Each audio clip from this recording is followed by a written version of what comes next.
સુરત સહિત સમગ્ર રાજ્યમાં ધોરણ 12 કોમર્સ અને સાયન્સના ઓનલાઈન પરિણામો જાહેર થઈ ગયા છે। સામાન્ય રીતે પરિણામ બાદ કોલેજ પ્રવેશની પ્રક્રિયા ઝડપથી શરૂ થતી હોય છે, પરંતુ આ વર્ષે સુરતના વિદ્યાર્થીઓ માટે નવી મુશ્કેલી ઊભી થઈ છે। ઓનલાઈન રિઝલ્ટ આવી ગયા હોવા છતાં ટેકનિકલ કારણોસર હજુ સુધી શાળાઓ દ્વારા ઓરિજિનલ માર્કશીટ અને સ્કૂલ લિવિંગ સર્ટિફિકેટ એટલે કે એલસી આપવામાં આવ્યા નથી। વિદ્યાર્થીઓની આ સમસ્યાને વાચા આપતા સુરત લોકસભાના સાંસદ મુકેશ દલાલે જિલ્લા સેવા સદન 2ના કલેક્ટરને પત્ર લખી રજૂઆત કરી છે। મુકેશ દલાલે જણાવ્યું કે ઓરિજિનલ દસ્તાવેજો સમયસર ન મળવાના કારણે વિદ્યાર્થીઓના કિંમતી દિવસો બગડી રહ્યા છે। એડમિશન પ્રક્રિયામાં કોઈપણ પ્રકારનો વિલંબ ન થાય તે માટે વહીવટી તંત્રએ તાત્કાલિક દખલગીરી કરવાની જરૂર છે।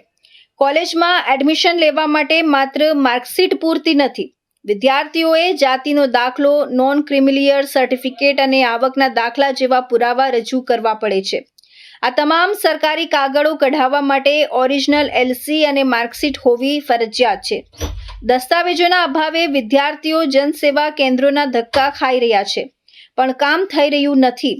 મુકેશ દલાલે શિક્ષણ મંત્રી અને કલેક્ટરને કરેલી રજૂઆતમાં જણાવ્યું છે કે જો ઓરિજિનલ માર્કશીટ આવવામાં સમય લાગે તેમ હોય તો બોનોફાઇડ સર્ટિફિકેટ અથવા અન્ય કોઈ માન્ય દસ્તાવેજના આધારે વિદ્યાર્થીઓને જાતિ અને આવકના દાખલા ઇસ્યુ કરી દેવા જોઈએ।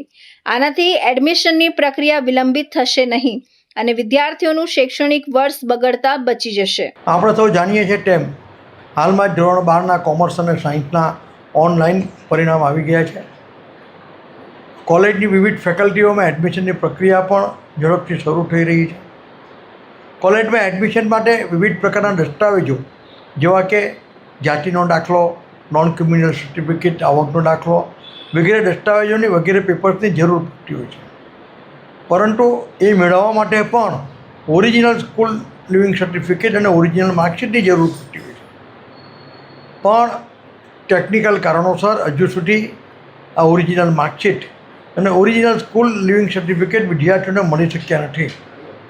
તેને કારણે એ લોકોને વિવિધ પ્રકારના જે સર્ટિફિકેટની જરૂર છે, નોન ક્રિમિનલ સર્ટિફિકેટ, જાતિનો દાખલો જેવા તે નથી મળી શકતા।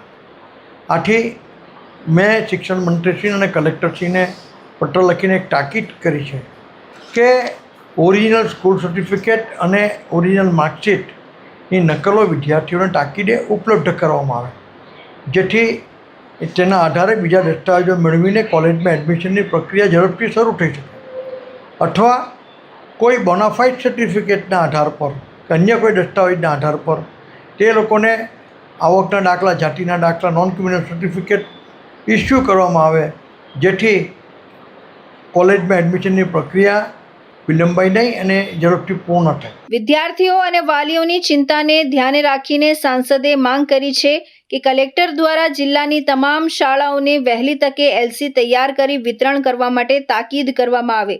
જો વહીવટી તંત્ર ઝડપી કાર્યવાહી કરે તો જ વિદ્યાર્થીઓને સમયસર પ્રવેશ મળી શકશે। હાલમાં વહીવટી તંત્ર આ મામલે શું નિર્ણય લે છે તેના પર સૌની મીટ મંડાયેલી છે।